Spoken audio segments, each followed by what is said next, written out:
नमस्कार, आप देख रहे हैं डेली न्यूज और आप सभी के साथ मैं हनुमान द्विवेदी। इस वक्त कैमूर के लाल जो बीपीएससी क्वालिफाई किए हैं और जिले का नाम रोशन किए हैं, हमारे साथ मौजूद हैं। उनसे हम बात करेंगे कि क्या क्या कठिनाइयाँ और किस प्रकार की स्ट्रेटजी रही है और लोग उतने भीड़ में अकेले उतना का सफर करना बहुत मुश्किल होता है और उस भीड़ में अकेले बन करके एक उभर जाना बहुत बड़ी बात है। स्वागत है आपका।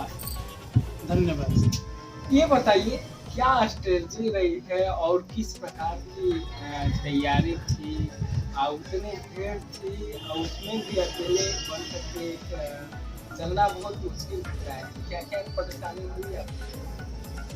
देखिए, स्ट्रेटजी तो बेसिक होती है किसी भी तैयारी के बारे में। अगर कर रहे हैं तैयारी तो उसके बारे में जानना बहुत इम्पोर्टेंट है कि आखिर वो चीज़ है क्या। हाँ, जब हम उसके बारे में जान जाते हैं तो अब हमको पता करना होता है कि हम उस लक्ष्य को कैसे भेजना है, उसमें क्या क्या चीज़ें चाहिए जाती हैं, जैसे कि बुक्स, रेफरेंस मटेरियल्स, कौन से टीचर का कौन से लोगों का गाइडेंस लेना है हमको, एंड किन किन चीज़ों के समाज के जो हमको इम्पैक्ट करता है तैयारी में, उनसे हम अलग हो करके एक अपनी दुनिया जीनी होती है जो कि खुद को ही मोटिवेट करना है। क्या क्या परेशानियां आई और किस प्रकार किससे आप प्रभावित हुए, ज़्यादातर क्या किसे आप श्रेय देना चाहेंगे? मैं ज़्यादा श्रेय तो अपने बाबा का, दादाजी का देना चाहूँगा।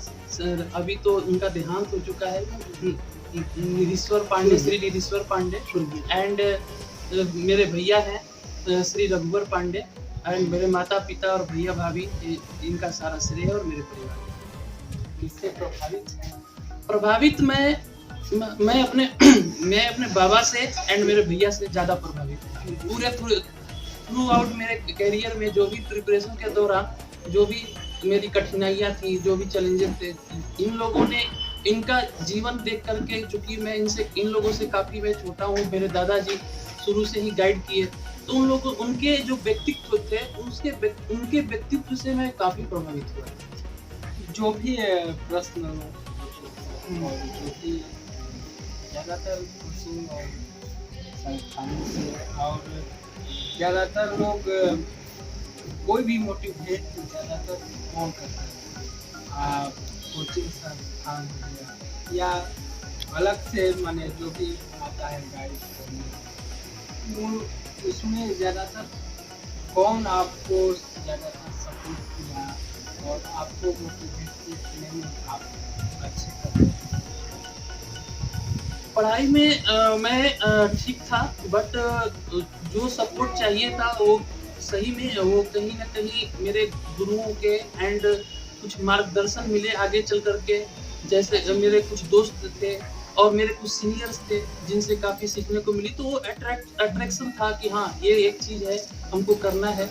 और जब मैं इस फील्ड में आया, मैं इंजीनियरिंग करने के बाद, तो जब गया मैं दिल्ली तैयारी करने के लिए, तो वहाँ पर देखा, और जो वहाँ की जो अच्छी इंस्टीट्यूट एंड अच्छे जो मेरे लोग थे, उन लोगों से मैंने गाइडेंस ले करके, और कुछ चीज़ें मैंने खुद से भी प्रिपेयर की थी, जैसे कि इंटरनेट के माध्यम से क्या रिसोर्सेज होने चाहिए, क्या इसका एक्चुअल डिमांड है, उसके अकॉर्डिंगली मैंने अपने चीज़ों को प्रिपेयर किया।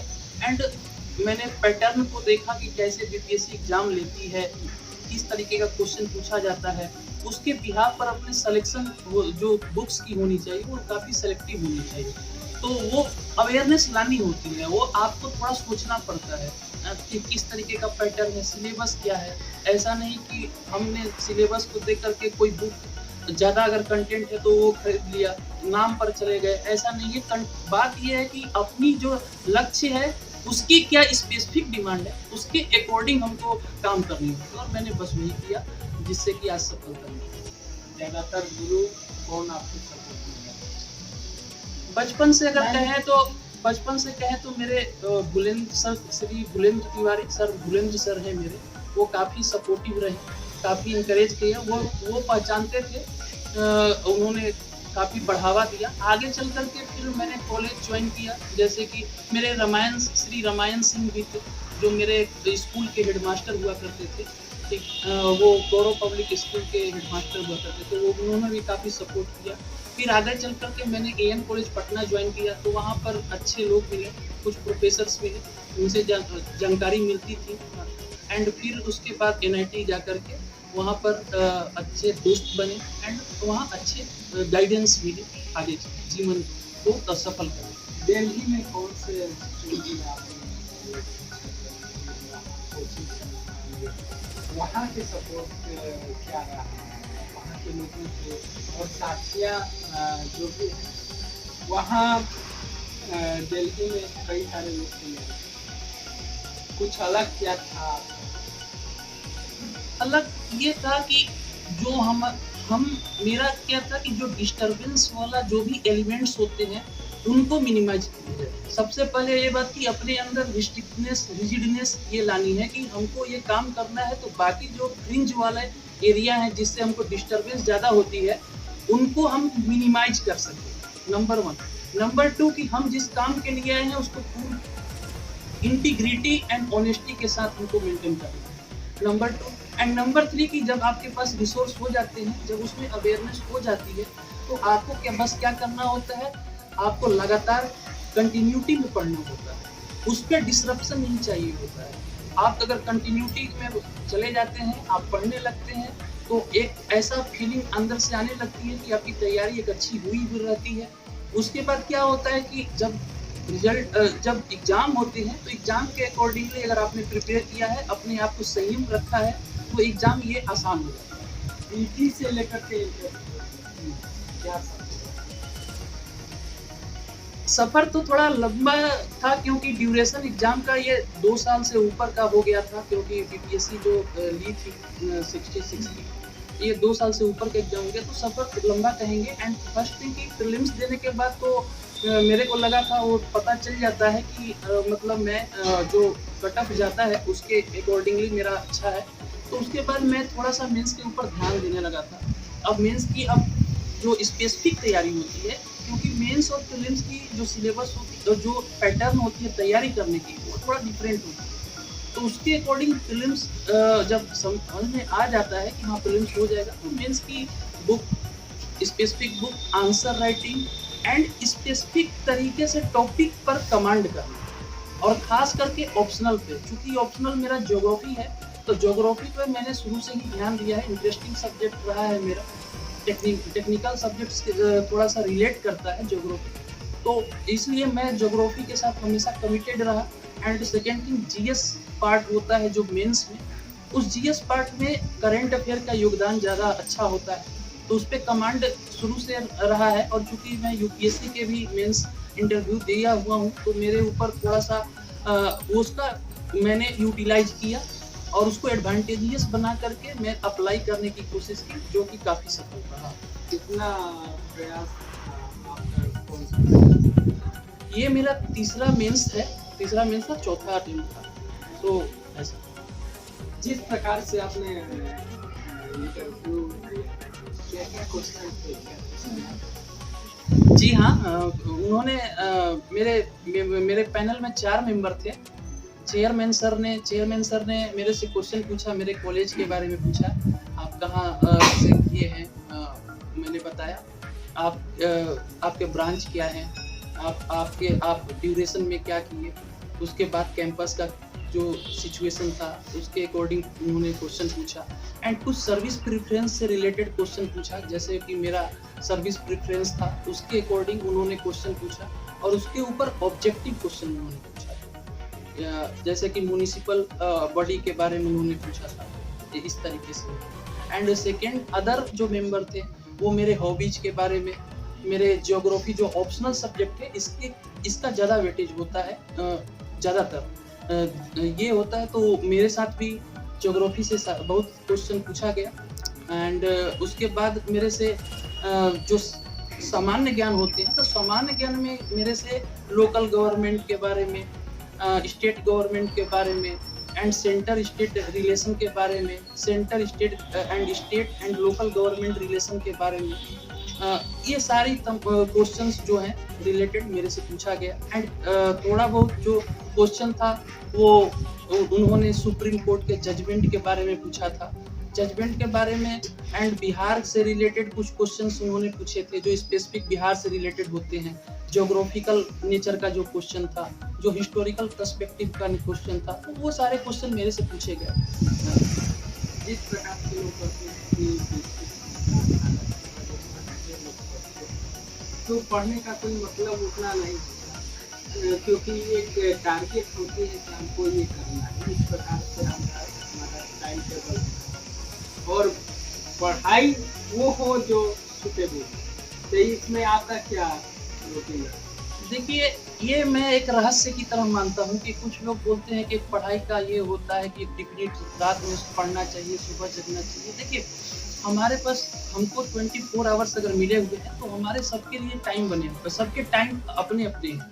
अगर आपको पढ़ना है 8 घंटे पढ़ना है, 10 घंटे पढ़ना है, 12 घंटे पढ़ना है, तो आप तय कीजिए अपने अकॉर्डिंग, क्योंकि आपका कहाँ सूटेबल करता वो मैक्सिमाइज करते हैं अपने टाइम को। अगर आपको 12 बजे रात से पढ़ना है, आज सुबह तक पढ़िए, उसका भी मेरे पास उदाहरण है। जो लोग सुबह में पढ़ते हैं वो भी क्लियर किए हुए हैं एग्जाम। जो दोपहर में पढ़ते हैं, बेसिकली हमको कमिटेड होना है। अगर हम रेगुलरिटी में कमिटेड हैं अपने समय के साथ, तो आप समझिए कि आप अपना काम कर रहे हैं। अपने समय को जस्टिफाई करना होता है, तो अपने समय को अब हम रही बात कितना घंटे, तो मैं ऑन एन एवरेज 9 से 10 आवर्स मैं देता था ऑन एन एवरेज। लेकिन बाद में चूंकि मैं जॉब भी करता था, मैं पिछले 4 से 5 साल से जॉब पे हूँ, तो जॉब के साथ थोड़ा सा बैलेंस करना ये हो जाता है, थोड़ा सा क्या है कि चैलेंजिंग हो जाता है। बट चूंकि मैं चीज़ों को ज़्यादा ऑब्जेक्टिवली लेता हूँ, तो इसलिए मैं जॉब के साथ लगभग 5 से 6 घंटा निकाल लेता था। तो इसलिए और चूंकि मेरे को स्ट्रेटजी पता थी, मेरे सेलेक्टिव बुक हुआ करते थे, टॉपिक्स हुआ करते थे, मैं उन पे ऑब्जेक्टिवली काम करता था, और वो जो मेरे को काफ़ी हेल्प किया। हाँ, जो आपके पास है और सब्जेक्ट से रिलेटेड, सिलेबस से रिलेटेड जो भी टॉपिक्स हैं, बस उसको आपको बार बार रिपीट करके पढ़ना। रिपीट करने से क्या है कि आपकी चीज़ें और मैग्नीफाई होती है, बढ़ती है।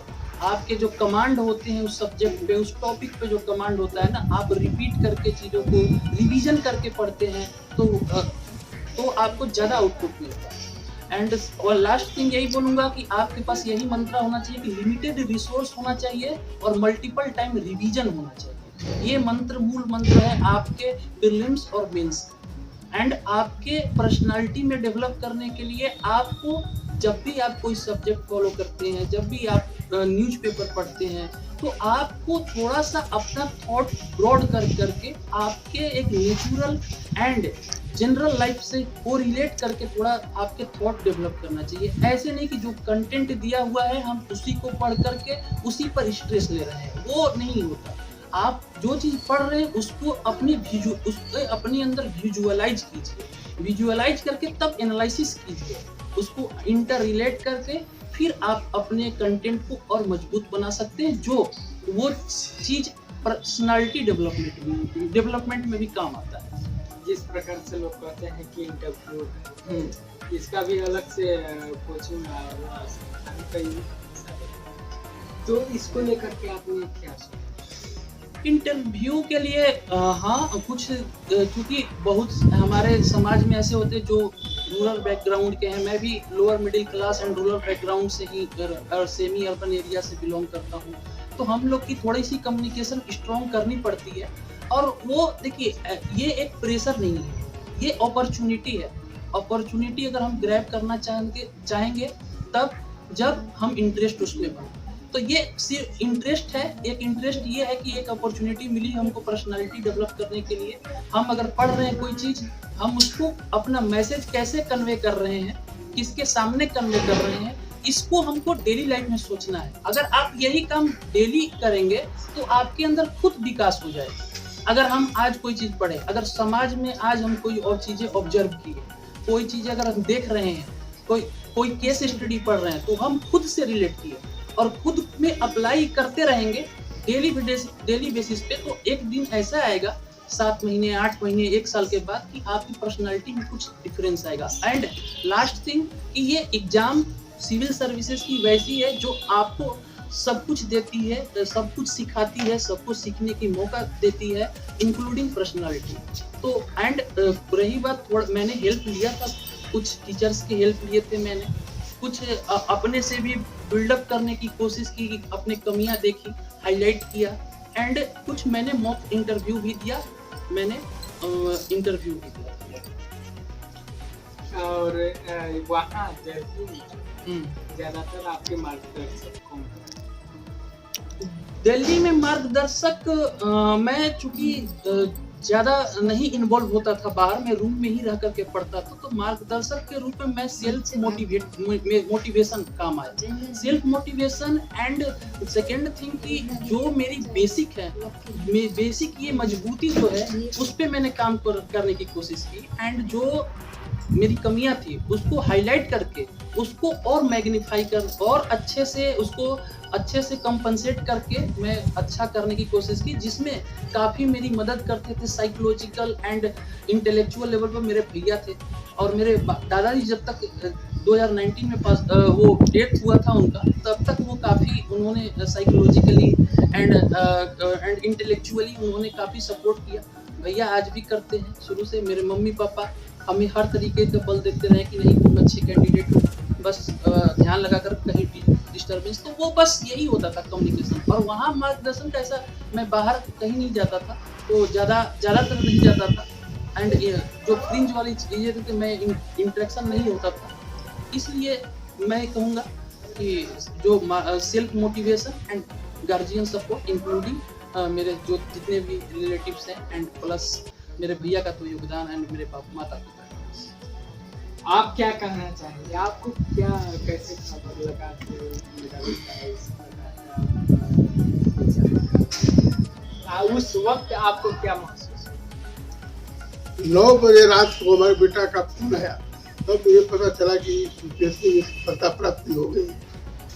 तब मैंने बहुत हर्षपूर्वक खुश हुआ, और मैं अपने बेटा को बहुत दिल से आशीर्वाद दिया, और अब सब कुछ के बाद अपने पूर्वजों को, अपने देवी देवताओं को, सब अपने परिवारों को, सबको, अपना बड़ों को प्रणाम और छोटों को शुभ आशीर्वाद देते हुए मैंने अपनी वाणी को बार बार यही कहूँगा कि अगर किसी का भी बच्चा हो तो ये साधु शरण जैसा हो।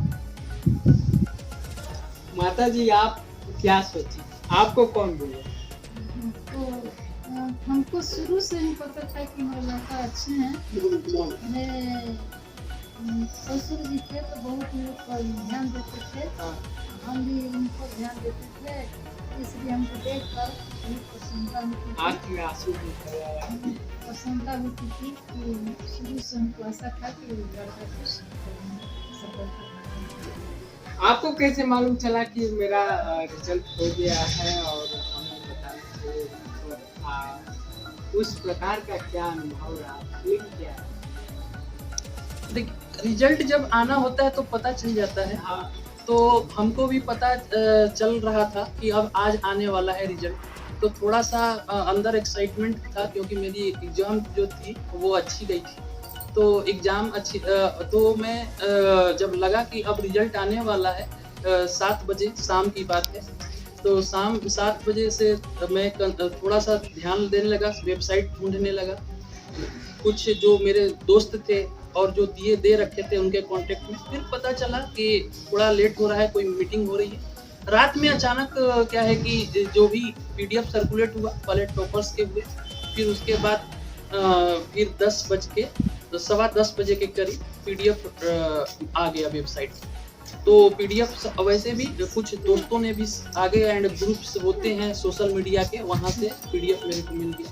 हाँ, और सबसे पहले मेरा रिजल्ट एक दोस्त ने मेरे बताया था, तो काफ़ी अच्छा लगा, एंड मैं देखा तो उसको वेरिफिकेशन मैंने जो पीडीएफ होता है बीपीएससी का, उससे देखा तो मैंने ये रिजल्ट अपना देख पाया। तो उसके बाद मैंने सबको अपने मन में याद किया, अपने भगवान को, अपने परिवार को, अपने दादाजी को, अपने भैया को, अपने पापा को, मम्मी को, सबका मन में ही मैंने चरण स्पर्श किया। फिर फीलिंग तो अच्छी होती ही है जब रिजल्ट आती है तो। फिर अपने दोस्त मेरे आए, दोस्त के साथ सेलिब्रेट किया। तो खुशी थी, जो इतनी मेहनत के बाद जब कुछ रिजल्ट आती है तो वो खुशी आंतरिक होती है। मेंस क्वालिफाई आपकी इंटरव्यू का दौर, उस वक्त क्या आपने मेंस एंड इंटरव्यू के दौरान थोड़ा सा मेरे साथ ये था कि उसमें 2 एग्जाम और थे। मैं यूपीएससी का भी एग्जाम दे रहा था एंड बीपीएससी का भी प्रीलिम्स था, तो थोड़ा सा चैलेंजिंग था तैयारी करना कि अब 3 और विदिन 1 मंथ में। तो मैंने थोड़ा ऑब्जेक्टिवली काम करना सीखा कि क्या एक्चुअली में हमको करना चाहिए, कितना टाइम इंटरव्यू के लिए देना है, कितना दूसरे एग्जाम्स के लिए देना है। उसके अकॉर्डिंगली मैंने प्रिपेयर किया और मैंने मॉक इंटरव्यू इसलिए कर लिया था कि जो भी मैंने सीखा है उसको और रिफाइन करने के लिए एक गाइडेंस की ज़रूरत पड़ेगी। जिस गाइडेंस की ज़रूरत थी वो मैंने मॉक इंटरव्यू से लिया। तो ड्यूरेशन था और मेरा जो इंटरव्यू था वो 6 जून को था और 5 जून को प्रीलिम्स था। तो इस वजह से क्या है कि थोड़ा मेरे लिए चैलेंजिंग ये हो गया था कि मैं दिल्ली से मेरे को ट्रैवल करना पटना हो गया। तो ये सब सारे प्रोसेस आपको आती हैं, तैयारी के दौरान आती हैं। तो इंटरव्यू, लेकिन मेरी चूंकि तैयारी ऑब्जेक्टिव थी इंटरव्यू को लेकर के, न्यूज़पेपर पढ़ना, पर्सनालिटी में कम्युनिकेशन स्किल को थोड़ा सा उसमें सुधार करना, एंड थर्ड थिंग कि करेंट अफेयर एंड बिहार के बारे में, एंड मैंने जो इलेक्ट्रिकल इंजीनियरिंग मेरा ग्रेजुएशन का सब्जेक्ट था, ये तीनों पर थोड़ा सा अपना जितना भी सीखे उसमें और कमांड डेवलप करके जाना होता है, क्योंकि आपकी ये जो स्पेसिफिक एरिया होते हैं इससे काफ़ी ज़्यादा चांस होते हैं कि इंटरव्यू में इससे क्वेश्चन पूछे जाए, जो मेरे साथ हुआ। और मेरी तैयारी ठीक थी तो इंटरव्यू भी ठीक था। यूपीएससी का तो तीसरा जो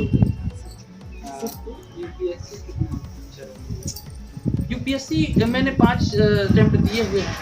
तो उसमें क्या है कि मैंने तैयारी के दौरान मैंने 3 मेंस दिए हुए हैं और उसमें क्या है कि एक यूपीएससी का मैंने इंटरव्यू दिया हुआ है और एक इंटेलिजेंस ब्यूरो का जो होता है उसका भी मैंने इंटरव्यू दे रखा है, एंड अदर्स भी कुछ मैंने किया, लेकिन मेरा स्पेसिफिकली जो तैयारी था वो यूपीएससी एंड पीसीएस भी था। आप बड़े भाई हैं, आप क्या कहना चाहेंगे? आपको इस खबर की मैंने जानकारी थी तो आपने क्या सोचा? ले लीजिए। 2-3 मिनट तो इमोशनली चार्ज थे अपन। पहले तो समझ में नहीं आ रहा था क्या बोले, एक ही चीज़ को 2-3 बार पूछी कि क्या हुआ, जबकि सब कोई डेली मतलब उसके बारे में दिन रात सोचता था, रिजल्ट के बारे में। बट सबको पता था कि इनका रिजल्ट होगा, आज नहीं होगा कल होगा, ये कंफर्म था, इसीलिए इसमें ये थे। और इनका मेनली ये फैमिली मैन है एक तरह से, मतलब इनका मतलब फैमिली में पूरा एकदम ये है। और दूसरा इनका जो भी अगर रिजल्ट हुआ है वो इनकी डेडिकेशन, इनकी ऑनेस्टी और पेशेंस। मेन पब्लिक कमीशन में मुझे लगता है पेशेंस होना बहुत ज़रूरी है। मैं सबको यही सजेस्ट करूँगा कि आप अगर आपको सेल्फ बिलीव है तो आप पेशेंस से अपने हार्ड वर्क पे बिलीव कीजिए, आपका गोल जरूर अचीव होगा। और बाकी तो आशीर्वाद तो है ही, है कि नहीं। आप एक ब्लॉक स्तर पर पदाधिकारी के रूप में सर्वे सर्वा मुख्य आप हैं। क्या उस प्रकार की गतिविधियाँ होंगी, इस प्रकार के काम को लेकर आप क्या सोचेंगे और लोगों से किस प्रकार की बिहेवियर होगी? और ज़्यादातर लोग तो कमीशन के चक्कर में ही मैंने अपना जो भी सोचते हैं होते नहीं है मगर हो जाता है। इसको लेकर के आपने क्या सोचा? मैंने यही सोचा है कि मैंने देखा है करीब से, क्योंकि मैं semi urban and rural area से ही बिलोंग करता हूँ। तो ये जो पर्सपेक्टिव है लोगों के बीच कि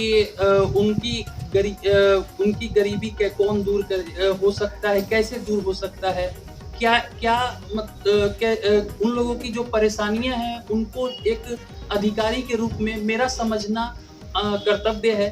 और मैं ये चाहता हूं कि जो भी चीजें हों गवर्नमेंट के तरफ से सुविधा प्रोवाइड की जाए उनको मिले, क्योंकि यहाँ पर लोगों में अवेयरनेस की कमी है। बहुत लोगों को ये नहीं पता होता है कि हमारे लिए, हमारे वेलफेयर के लिए गवर्नमेंट क्या क्या स्कीम चलाई हुई है, क्या क्या हमारे सपोर्ट में एडमिनिस्ट्रेशन सिस्टम कैसे वर्क करती है, कैसे हमारी चीज़ें हमको मिलती हैं। ये सारी चीज़ों को आइडेंटिफाई करते हुए जो बेनिफिशियरी होंगे, जो ट्रू बेनिफिशियरी होंगे, मैं कोशिश करूँगा ज़्यादा से ज़्यादा कि उनको सर्विस डिलीवरी उनके साथ जस्टिफाई हो।